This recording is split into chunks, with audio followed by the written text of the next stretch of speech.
વલસાડના બીઆરસી ભવન ખાતે શિક્ષકોનો હોબાળો છે। બીઆરસી ભવન ખાતે આયોજિત જિલ્લા ફેરબદલી કેમ્પમાં શિક્ષકો દ્વારા વિરોધ કરાયો છે। જિલ્લા બહારના શિક્ષકોને સમાવી અન્યાય થઈ રહ્યો હોય તેવા આક્ષેપ લાગી રહ્યા છે।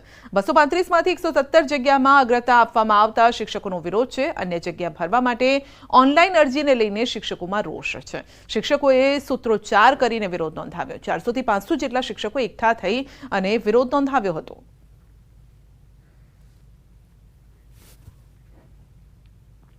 સુરતમાં વાલીઓ માટે લાલબત્તી સમાન કિસ્સો સામે આવ્યો છે। સોમવારે સાંજે 2 વર્ષીય બાળક દડાથી રમતા રમતા ગુમ થયું અને ત્યારે આજે બાળકની લાંબી શોધખોળ બાદ ગટરમાંથી લાશ મળી છે અને લાશ મળતા ખળભળાટ મચી ગયો છે।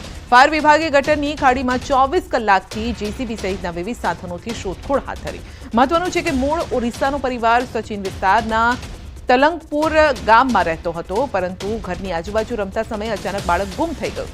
परिवारे पुलिस ने जाण करी અને ત્યારે फायर ब्रिगेडे महा मेहनते गटरमांथी बाळकना मृतदेहने बहार काढ्यो। नवजात शिशुने तड़छोड़ी देवानी घटनाओं दिन प्रतिदिन वधी रही है। थोड़ा दिवसों पहला ज राम तळाव पासे एक नवजात शिशु मृत हालत में मळी आव्यो અને ત્યારે હવે આ જ પ્રકારની બીજી ઘટના સામે આવી છે।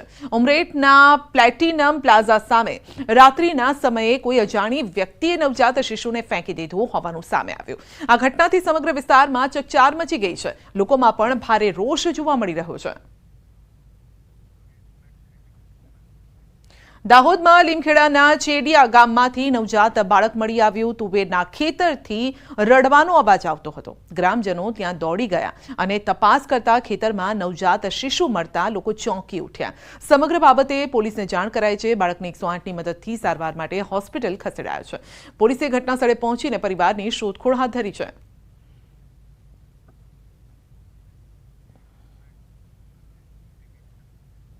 છોટાઉદેપુર જિલ્લામાં તંત્રની બેદરકારી સામે આવી છે। છોટાઉદેપુરના કુંડા ગામના લોકોને અવરજવર માટે પાકા રસ્તા તો ઠીક, કાચો રસ્તો પણ નથી, જેને લઈને કુંડા ગામના નોલિયાબારી ફળિયાના ગ્રામજનો જાત મહેનતે હવે કાચો રસ્તો સરખો કરવા માટે મજબૂર છે। સ્થાનિકોએ જાતે પથ્થરો હટાવી રસ્તો સાફ કર્યો। રસ્તાની હાલત એટલી હદે ખરાબ છે કે રસ્તા પર સ્કૂટર પણ ચાલી શકે તેમ નથી।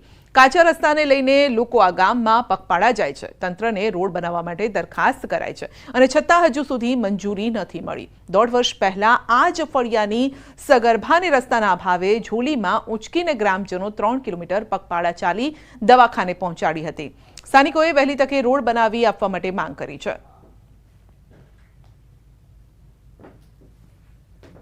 આજે બધા ગ્રામજનો જાતે રિપેરિંગ કામ કર્યું છે, કેમ કે અહીં કોઈ વાહન આવતું જ નથી। ચોમાસું આખું અમે આટલું દુઃખ ભોગવ્યું છતાં કોઈએ ધ્યાન આપ્યું નથી। ગયા વર્ષની બી અમારી આવી એક ઘટના બનેલી કે એક ગર્ભવતી બહેનને 3 કિલોમીટર પગપાળા ઉચકીને નીચાના ગામ સુધી લઈ જવી પડી હતી। तो अंगे ज વધુ અપડેટ મેળવીશું સંવાદદાતા સૈજબ પાસેથી। જી સૈજબ, છોટાઉદેપુરના અંતરિયાળ વિસ્તારો ઘણા એવા હજુ પણ છે કે જ્યાં પાકો તો શું કાચો રસ્તો પણ નથી મળ્યો। કેવી રીતે જીવન જીવે છે આ લોકો? જિલ્લો છે ને ખાસ કરીને નસવાડી તાલુકાના અંતરિયાળ વિસ્તારની અંદર પાકો રસ્તો તો ઠીક પણ કાચો રસ્તો પણ હાલ તો બનાવવામાં નથી આવ્યો, જેના કારણે આ વિસ્તારના જે આદિવાસી જે લોકો જે રહી રહ્યા છે તે લોકો અવારનવાર રજૂઆતો કરી છે કે તેઓને તેની બહાર નીકળવા માટે ઘણી મુશ્કેલીઓ પડતી હોય છે। પરંતુ આજે આઝાદીના આટલા વર્ષો વીતી ગયા બાદ પણ ત્યાં પાકા રસ્તા બન્યા નથી, જેના કારણે અનેક વાર આ વિસ્તારના લોકો ભોગ બનતા હોય છે। જેવી કે જે સગર્ભા માતા હોય તેઓને હોસ્પિટલ લગી પહોંચાડવાનો હોય તે સમયે પણ તેઓને ઝોલી બાંધીને ઉચકીને જવાનો વારો આવતો હોય છે। તે બાબતે પણ અવારનવાર રજૂઆતો કરી છે, પરંતુ સ્થાનિક નેતાઓ સ્થાનિક અધિકારીઓ આ બાબતે કોઈ ધ્યાન આપતા નથી, જેના કારણે આ વિસ્તારના લોકો ભોગ બની રહ્યા છે। જો આ કાચો રસ્તો પણ જો સરખો કરવામાં આવે તો આ વિસ્તારના લોકોને જે પડતી મુશ્કેલી છે તે દૂર થાય એમ છે। આમ તો સરકારમાં તેઓ રજૂઆત કરેલી જેવા વાયદાઓ કરવામાં આવે છે, પરંતુ રોડ ક્યારે બનશે આ વિસ્તારના લોકોને ક્યારે વિકાસ મળશે તે તો જોવાનું રહ્યું છે। જી સંજય। જી સજીવ, કારણ કે આ પહેલા પણ અનેક આવા રિપોર્ટ આપ કવર પણ કરી ચૂક્યા છો અને આપ જણાવી પણ ચૂક્યા છો કે રસ્તા નથી। કેટલા એવા ગામો હશે છોટાઉદેપુરમાં કે જ્યાં હજી રસ્તો જ નથી, કાચો રસ્તો પણ નથી બન્યો અને અનેક વખત આપણે એ પ્રકારના ન્યૂઝ પણ બતાવ્યા છે કે એમ્બ્યુલન્સ ત્યાં પહોંચી નથી શકતી, જોડીમાં નાખીને દર્દીઓને સગર્ભાઓને લઈ જવા પડે છે અને ઘણી વખતે મોતને પણ ભેટે છે। જી સંધ્યા, આજે અંતરિયાળ વિસ્તારના જે નસવાડી તાલુકો હોય કે કવાંટ તાલુકા હોય છે કે ડુંગર વિસ્તારો કે ત્યાં આગળ રસ્તાઓ નથી, જેના કારણે ન્યૂઝ 18 ગુજરાતીની ટીમ પણ ત્યાં પગપાળા પહોંચી છે અને ત્યાંની જે વાસ્તવિકતા છે તેઓ સામે લાવી છે. પરંતુ આજે જાડી ચોમડીના અધિકારીઓ હોય કે નેતા હોય, પરંતુ આજ સુધી ત્યાં ગામની મુલાકાત લેતા નથી, જેના કારણે આ વિસ્તારના લોકો ભોગ બની રહ્યા છે. ટૂંક સમય પહેલા જ એક માતાએ આ રીતના જે દુખાવો ઉપડ્યો હતો તેઓને હોસ્પિટલ સુધી પહોંચાડવામાં આવી હતી, પરંતુ રસ્તામાં જ તે માતાનું મોત થઈ ગયું હતું. ત્યારે આવી કોઈ ઘટનાઓ તો આ એક નથી, 5 જેટલી ઘટનાઓ બની છે. જી, આપનો આભાર.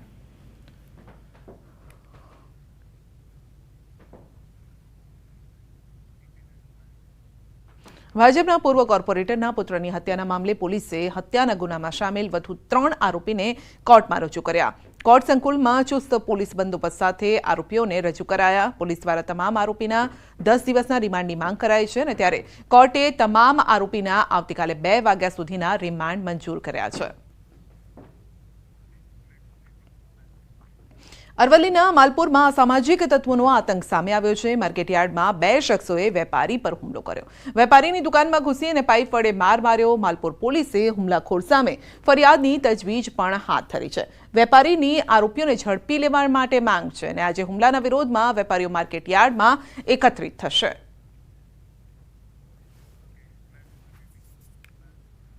ભાવનગર શહેરમાં સબ રજિસ્ટર કચેરીમાં વકીલ ઉપર થયેલ હુમલાની ઘટનાના ઘેરા પ્રત્યાઘાત પડ્યા છે, જેને જોતા તમામ વકીલ મંડળોએ કોર્ટ કચેરીના કામથી અળગા રહી વિરોધ નોંધાવ્યો. વકીલ પર થયેલ હુમલા મામલે પોલીસ ફરિયાદ પણ કરવામાં આવી છે, પરંતુ ફરિયાદ ન નોંધાતા મામલો ઉગ્ર બન્યો હતો. તેમજ વકીલોએ કોર્ટ કાર્યવાહીથી અલિપ્ત રહી અને બનાવ અંગે ઉચ્ચ કક્ષાએ રજૂઆત કરવા માટે નિર્ણય લીધો.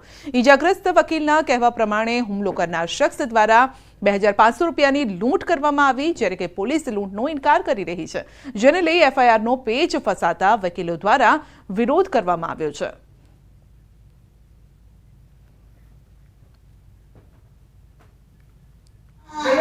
કાલે અમે દસ્તાવેજ કરીને નીચે ઉતર્યા તો પ્રોપર્ટીના જે ટેક્સ બાકી હતા તેના દ્વારા ખરીદના દ્વારા મને કહેવામાં આવ્યું કે સાહેબ આ ટેક્સ ખરેખર કાયદેસર કોણે ભરવાનો હોય?